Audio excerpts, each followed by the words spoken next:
চশমা museum, a house of world class, জলট্যাক মোড়, বহরমপুর মডার্ন হোটেলের সামনে।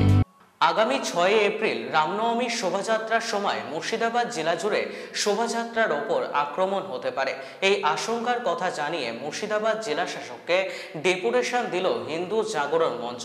অতীতের সমস্ত ঘটনা উল্লেখ করে তথ্য দিয়ে সমস্ত বিবরণে জানানো হয়েছে।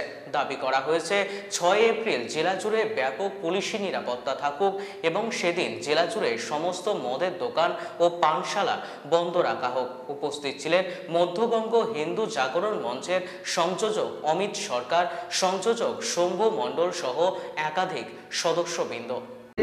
অনুরোধ এবং যাতে সুস্থভাবে রামনবমী পার হয়। নমস্কার।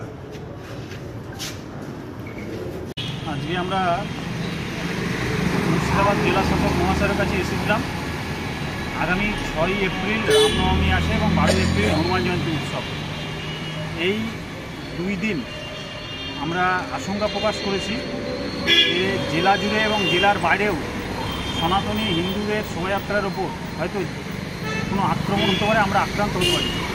সেই আতঙ্কে এবং সেই বিষয়গুলো আমরা জানানোর জন্যে আমরা হিন্দু জাগরণ মঞ্চের পক্ষ থেকে জেলা শাসক মহাশয়কে ডেপুটেশন দিলাম এবং সমস্ত তথ্য তুলে দিলাম। অতীতে যা যা ঘটনা ঘটেছে, সনাতনী হিন্দুদের উৎসবের ওপর যে আক্রমণ হয়েছে সেই বিষয়গুলো তুলে ধরলাম এবং তথ্য সহ ওনাকে ডেপুটেশন আকারে জমা দিলাম।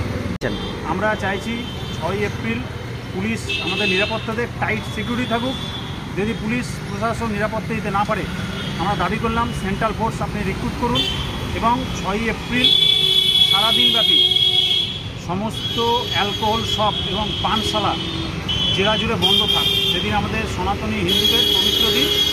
পানশালা এবং সমস্ত মদের দোকান বন্ধ থাক, এই দাবি নিয়েই আমরা আজকে জেলা শাসক মহাশয়ের কাছে গেছি।